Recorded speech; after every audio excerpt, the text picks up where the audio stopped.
Good afternoon, everybody. It's your boy Chad. Welcome to Wrigleyville South. It's game day. Today, we have a very special game day. Seiya Suzuki is going to make his his debut in a Cubs uniform. Now, granted, it's a spring training game, but still, it is what it is. We are going to enjoy the festivities no matter what.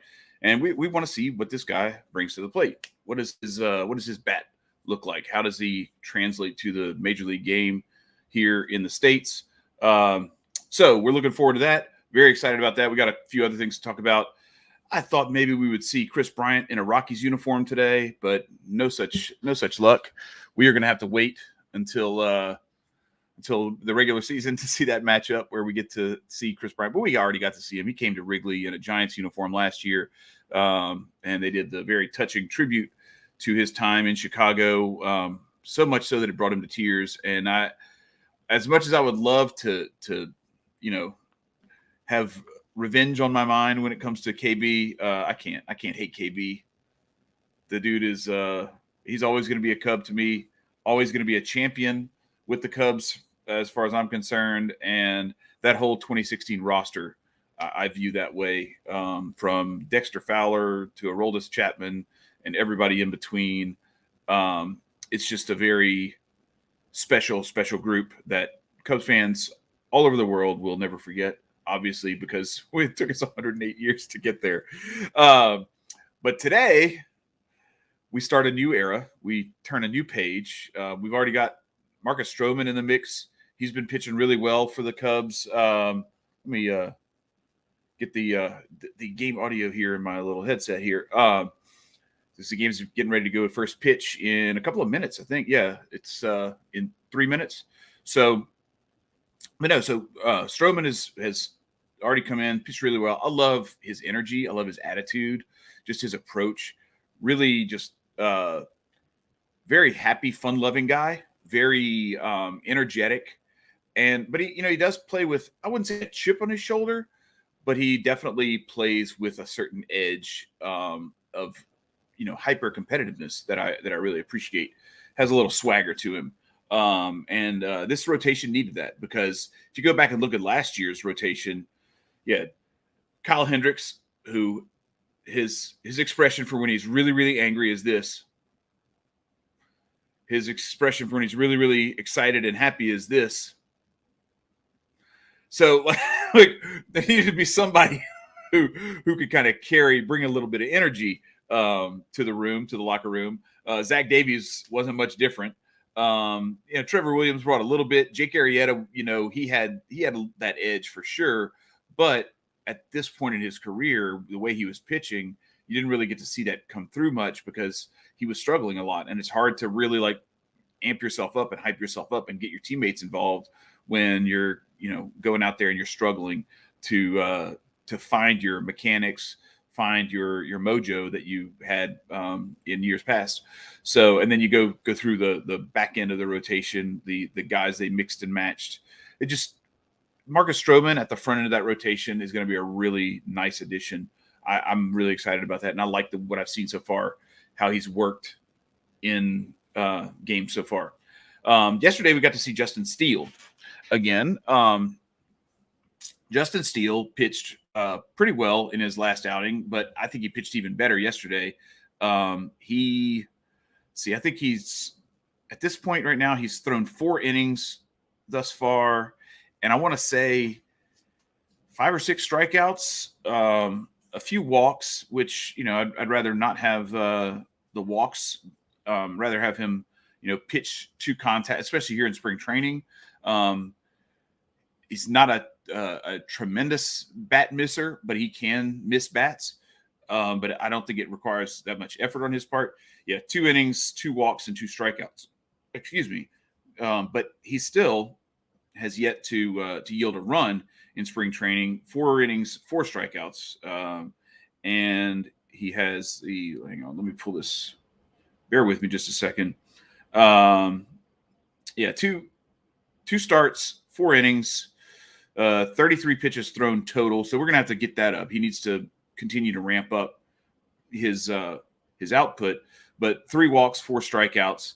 still has yet to yield a hit and yet to yield a run. So even though he pitched himself into a little bit of trouble with the walks yesterday, he was able to pitch his way out of it. And I liked what he did when he finally was pitching to contact, getting the ground balls, getting the pop-ups. So liked what I saw out of Justin Steele, making a real push for the starter spot, at least until Alzolay comes back. And I don't know, like if he pitches well enough, and then you have those other guys in there, Smiley, possibly Stephen Brault, you got Keegan Thompson. There are some arms in that mix for that fifth starter spot where it's not guaranteed to Alzolay when he comes back healthy. And also, like his struggles against lefties, like we talked about a couple episodes ago, his struggles against lefties are going to make it very difficult for him to maintain a rotation spot, even at the back end of the rotation. Because if you can't get lefties out, if I'm an opponent and that kid's pitching, I'm rolling a lineup out there with 6-7 lefties in that lineup, and I'm going to beat your skull in, by the fourth inning. So the Cubs really need to either get him to right that ship, or they need to move him to a bullpen role where he will come in and just go after, a handful of right. Like he'd be a really good guy to come in against that Cardinals lineup through that murderer's row portion where you've got, Goldschmidt, Arenado, and maybe either O'Neill or DeYoung or whoever, that to go through a handful of righties back to back to back. You're in a much better position because you do still have to face three batters. So obviously that would be a non-issue if we were in the old rules where you could just mix and match starters. Every time you rolled somebody out there, they could face one batter and you could yank them if they even had to finish the at-bat. So there's that. And then also I wanted to talk about, Brennan Davis, not being super productive, had the monster home run a couple of days ago, but last couple of outings, just, kind of going through his thing. Now it's very small sample size. So, but I like just the way that he approaches his at-bats. He's, I don't know, he seems to be making himself a prime candidate to make a significant splash this season. It won't be early because like I said last episode, they're going to want to get him at bats. So they're going to need to send him down so that he can get regular everyday work. And then also no sense in starting that clock early unnecessarily. Let's hang on to that dude for as long as the CBA allows. And we are just about ready to get underway here. So I'm just going to do a little bit of live reacts. It's my daughter's birthday today. So we're having a get together at the house. And so I'm not going to be on here for too long because I need to finish getting ready for that. We're having some folks over, family and whatnot. But I do want to get a chance to give this little live reacts to this Cubs Rockies matchup. We're going to see Seiya Suzuki in the outfield first because of the Cubs being the home team in today's game. But cable snagged up on my watch there. But you got Suzuki and right. So the Cubs lineup is going to be as such with Alec Mills on the mound for is it his second or third appearance this spring? Not sure. I know he's pitched at least once. I don't remember if he pitched before. I think this is his second appearance. But Clint Frazier up at the top of the lineup, playing in left field. Seiya Suzuki in right, batting second. Ian Happ DHing and batting third. Wilson Contreras catching in the cleanup spot. Jason Hayward in center field, batting fifth. And then you got Jonathan Villar at third, batting sixth. Nick Madrigal at second, batting seventh. Nico Horner at short, batting eighth. And Alfonso Rivas playing first base and batting ninth. And just like that, Charlie Blackmon has put a man on board. Second pitch of the game, and Alec Mills gives up a little bloop single to center to Charlie Blackmon. So he's going to have to do his thing here, try to pitch his way out of this, going through the heart of the lineup here with a once speedy Charlie Blackmon. Doesn't have quite the wheels that he had in his younger days, but he's still, it's one of those things. He's a long strider, so and he's a good base runner, so he's still a threat to steal a base. Maybe not as automatic of a threat as he used to be, but still a threat. And so Brendan Rodgers is up now. First pitch was a strike, and here we go. See if maybe Suzuki gets an opportunity here on a little oppo. Oh, dang. Well, that's gone. Gee whiz.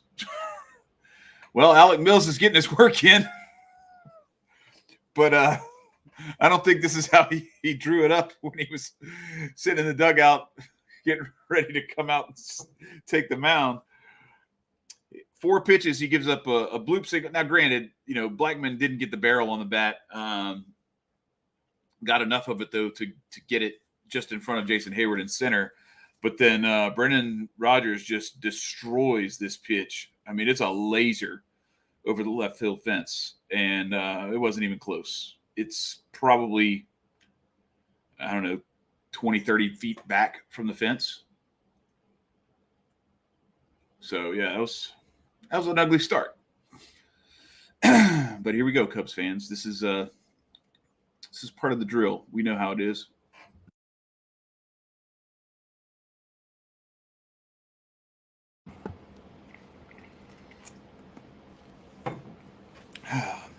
So, Ryan McMahon up off his big contract extension. CJ Cron on deck. And Alec Mills is already behind 3-0. This is shaping up to be an ugly first inning for Alec Mills. Single, home run, 3-0 count. Not the way you want to start your day. Ooh, he just crept that one into the top of the strike zone. But I want to also talk a little bit. We'll do it probably between innings, but there's been a little bit of a reshuffling of the prospect rankings, and so naturally some of these guys in the Cubs farm system have shuffled around even since we last spoke, relative to their position in both the Cubs farm system and then also in the MLB pipeline top 100. Yeah, I mean, so the Bryant thing. 2 things about Kris Bryant, Wolfgang. I'm, as I said at the top of the show, I can't hate or want or wish ill or anything like that on KB. Love KB. He's always going to be a critical part of the best season in perhaps Cubs history, definitely in my lifetime. Now, actually 2 seasons, the 2015 season followed by that 2016 season. That was the best 2-year run that the Cubs have had in a long time. And I would even venture, like, you go to the 2017 season with that run, that series against the Nationals where they gutted it out and found a way in spite of having some pitching staff injuries and some other issues that made them not quite as strong as they needed to be going into that series. And then that really, it going as long as it did and the rain delay and everything having to push them back, it hurt them in the Dodgers series in the NLCS. I think they lost 4-1 in that series. But KB, I'll say this about him. He's really tall. I don't know how long his career at third base is going to last. I think I could see him in 2 or 3 years moving to a corner outfield spot, or possibly even moving to first base. And he's too tall for second base. I don't think he fits there on a regular everyday basis. And I don't know how long his defense is going to translate at third base. So it is interesting that you get rid of a bona fide perennial Gold Glover in Arenado, who has the same, if not better, offensive numbers. And now, granted, I think they got Bryant cheaper than they would have ever been able to get. Well, let's see, what was Arenado's deal when they traded him? I mean, it was like, wasn't it pushing $30 million a year, 28 or something like that? So I don't know. Maybe I'm wrong there because they gave Bryant quite a bit of money. Was it 7 years, 184 or something like that? I think that their push on that was they got some stuff back for Arenado, and then they were able to go buy Arenado's replacement on the market. So from a business standpoint, regardless of the money involved, because years wise and everything, I'd have to go back and look to see how many years Arenado had left on his contract, because he had just signed that big extension. And then compare that to what they paid Bryant and what that was going to look like over the course of, just map those two together. But when you get prospects back in return, then I think if you can get prospects, trade a guy, and then go get a replacement who's very similar. Bryant's not as good defensively, but younger and possibly has a greater career offensive trajectory, based on he did all of his stuff playing in Wrigley. And I know Wrigley gets this BS sort of rap as this home run hitter's paradise or something like that. It is not. Like, if you're playing in Wrigley third of the season that the wind's blowing in like 10 plus miles an hour, there are days where you cannot hit the ball out of Wrigley. You cannot. It's damn near impossible. You have to hit a laser, and it has to go like maybe 2 feet higher than the fence line at its apex. So this idea that Wrigley somehow is comparable to Coors Field is a joke.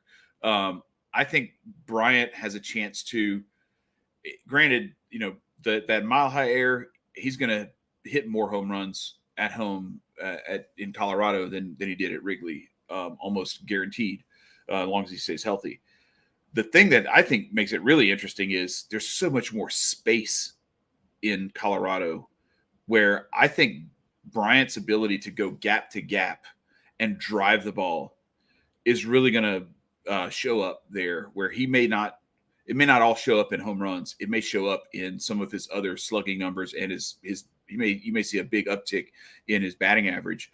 And he may actually become a better hitter because he'll be able to use that entire field in a way that I don't think he's been able to do day in, day out throughout his career up to this point. Because it's so, I don't know, it's like the way Wrigley is situated. Granted, if the wind's blowing out or if there's no wind, those power alleys are a little easier to reach. But the other thing is too, that brings all the outfielders in further than they would be if you're playing in a spacious park like Coors Field. So I don't know. I'm interested to see how that goes. But I wish KB all the best, and I think he's probably going to have a monster year this year. And I just hope that Alec Mills can get out of this first inning so we can get to Seiya Suzuki's first at bat as a Cub before I have to go start doing dad birthday party duties. But he's settled down quite a bit here after there's a ground ball. That'll get him out of the inning. There we go. All right, Nico, good job. So after a base knock and a bomb, Alec Mills works his way around another base runner when CJ Cron got a hit earlier in the inning and gets out of it with some ground outs. So nice work there by Alec Mills to limit the damage, but that was an ugly start. And here we go into the bottom of the first with Seiya Suzuki due up second. Let's see. What do we got here? I am going to pull up those prospect rankings real quick because I want to do a comparison to where these guys were before they shuffled the rankings. So, come on now. All right, so here we go. We had all right, so Brennan Davis is still the number one prospect. There's nothing different there. All right, so I want to see, where did Greg Dykman end up? Because I think he slipped down the list, if I'm not mistaken. Or did he move up?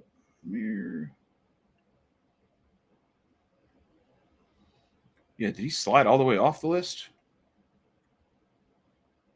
Oh, he might not be in the prospect rankings because he was playing last year. They may have shifted him off of the list for that reason. I'm not sure. All right, but so Daniel Palencia was unranked and now is number 27. Dykeman was 22nd, and unless I'm overlooking him, I don't see him on here. All right, so let's look at Caleb Killian. He was number 14. He has moved all the way up to number 4. So that's what I was saying. Like, I think episode 1, Jev asked me a question about, how the farm system was looking, and I think the farm has improved dramatically from where it was just a couple of years ago, and mostly through these trades that the Cubs made last year. So let's look. So we have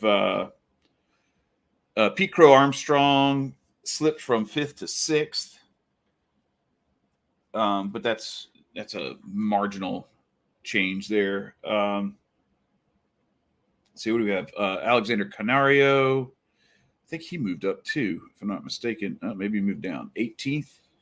He was 12th, so he moved from 12th to 18th. Those are the two guys, Killian and Canario, that they got in the Bryant trade to San Francisco. So I will say, you take the 12th and the 14th, and you shift that to the 18th and the 4th. I like the move, and I actually think Killian has a good chance to possibly contribute sometime this year if things break right for him.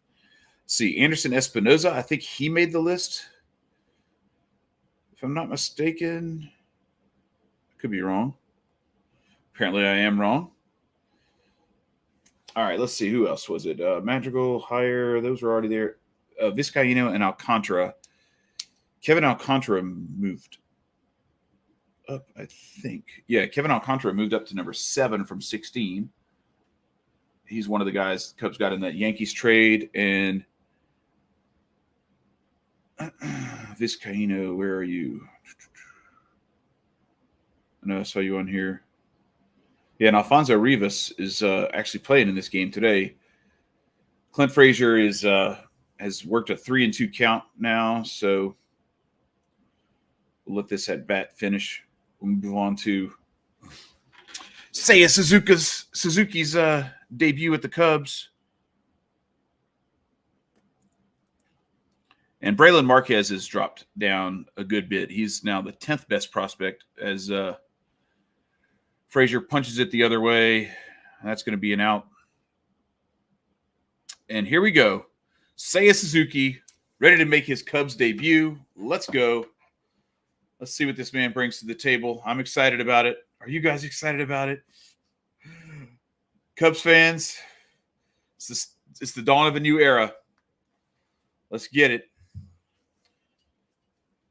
But yeah, that's I hope I answered your question sufficiently, Wolfgang, that my take on the Kris Bryant deal is I think it was a shrewd move by the Rockies because they really didn't lose much. Wow. All right. He took a big hack. First pitch to him. Fouled it straight back, but that was a healthy cut.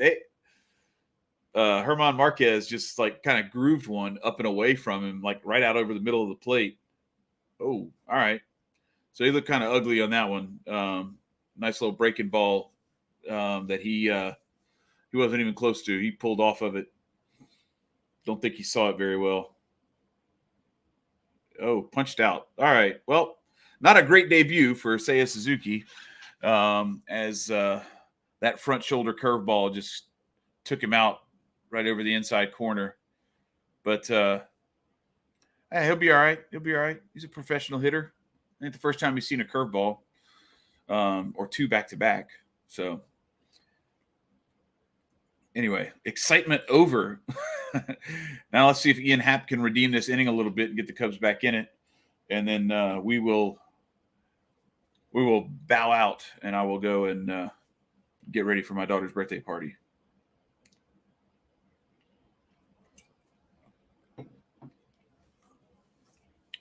And looking at it, I didn't see Vizcaíno on the prospect list, so he may have been bumped off as well, along with Greg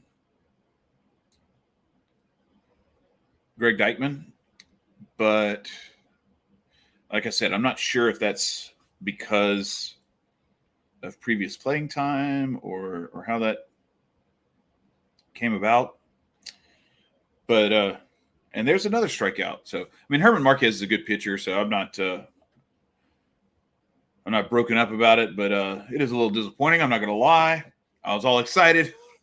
And a 3-pitch strikeout is not the way I was hoping Seiya Suzuki's first at-bat would go. But he has broken the seal on his major league debut, and so it can only go up from here. Hard to do much worse than a 3-pitch strikeout, so it's all upside from here on out for Seiya Suzuki and the Cubs. And we look forward to seeing you back again next time. We will we'll be here a couple more times before opening day, and don't forget, opening day is April 7th, so that's not that far away. It's 13 days away, and we will see you guys then. But we will have a couple more episodes, some little preview type action here in the next week or so. So looking forward to that. Thank you all for joining. And with that, we will say, go Cubs, go, fly the W, and we'll see you next time. All right.